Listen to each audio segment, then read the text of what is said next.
Noida international airport पर 30 नवंबर को होगा कमर्शियल उड़ानों का परीक्षण। जेवर में बन रहा देश का सबसे बड़ा एयरपोर्ट नोएडा इंटरनेशनल एयरपोर्ट को लेकर यमुना प्राधिकरण में एक अहम बैठक हुई।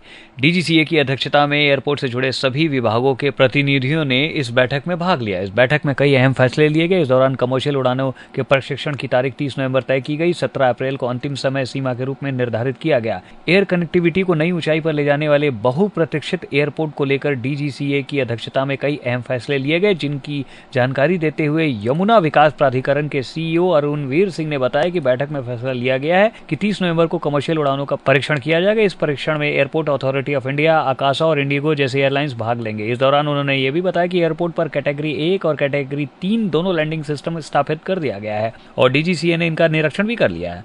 अरुणवीर सिंह ने बताया कि बैठक में फैसला हुआ है कि 4 से 6 अक्टूबर तक ILS का कैलिब्रेशन किया जाएगा और इसकी रिपोर्ट 10 अक्टूबर तक प्रस्तुत की जाएगी। कैलिब्रेशन का प्रमाण पत्र 15 अक्टूबर तक जारी किया जाएगा। 15 अक्टूबर तक उड़ान प्रक्रिया डीजीसीए को सौंप दी जाएगी और 25 नवंबर तक डीजीसीए उड़ानों का ड्राइंग करेगा और उसके बाद 30 नवंबर को होने वाले वाणिज्य उड़ान प्रशिक्षण में 1 से 2 दिन लग सकते हैं। इसके बाद दिसंबर में एयरड्रोम लाइसेंसिंग के लिए आवेदन किया जाएगा। लगभग 90 दिनों में डीजीसीए द्वारा लाइसेंस जारी किए जाने की संभावना है, जिसके बाद मार्च तक लाइसेंस मिलने की संभावना है। अरुणवीर सिंह ने जानकारी देते हुए बताया कि अंतर्राष्ट्रीय उड़ानों को लेकर अंतर्राष्ट्रीय वायु परिवहन संघ की बैठक पहले ही हो चुकी है और Noida airport authority of India ने इसके लिए आवेदन कर दिया है। अप्रूवल मिलने के बाद ही अंतर्राष्ट्रीय उड़ानों की शुरुआत पर चर्चा की जाएगी। पहले दिन एक या एक से अधिक अंतर्राष्ट्रीय उड़ान और कई घरेलू उड़ान शुरू होने की संभावना है। टिकट बुकिंग भी जल्द ही शुरू हो सकती है। एयरपोर्ट अथॉरिटी ने 17 अप्रैल को अंतिम समय सीमा के रूप में निर्धारित किया है, लेकिन उम्मीद जताई जा रही है इससे पहले ही यहां से उड़ान शुरू हो जाएगी और एयरपोर्ट को चालू कर दिया जाएगा। देखिए, मिनिस्ट्री ऑफ सिविल एविएशन ने आज हमको एक पत्र पहले भेजा था, एक सप्ताह पहले, कि फ़्लाइट शेड्यूलिंग के लिए और जो अलग अलग माइलस्टोन्स हैं उनके लिए डेट फाइनल कर लिया जाए। तो उसके लिए आज बैठक बुलाई गई थी, जिसमें एयरपोर्ट अथॉरिटी के लोग थे, यापल के लोग थे, इंडिपेंडेंट इंजीनियर थे और डीजीसीए के लोग थे। ये बैठक हमने आज दिन में की।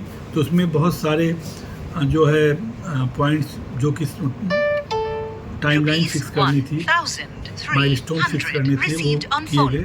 उन माइलस्टोन्स के हिसाब से अब हम लोगों ने अलग अलग चीज़ें माइलस्टोन तय किए हैं।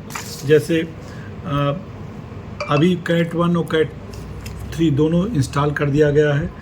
डीजीसीए ने उसका इंस्पेक्शन कर लिया है और जो बाकी कैलिब्रेशन है, ILS का कैलिब्रेशन है, वो 4 अक्टूबर से 6 अक्टूबर तक डीजीसीए के लोग करेंगे। उसके बाद दोनों रनवेज की रिपोर्ट 10 अक्टूबर तक दी जाएगी। उसके बाद कैलिब्रेशन का सर्टिफिकेट 15 अक्टूबर को जारी किया जाएगा। इसके बाद जो फ़्लाइट प्रोसीजर्स है और डीजीसीए को सबमिशन होगा 15 नवंबर को होगा।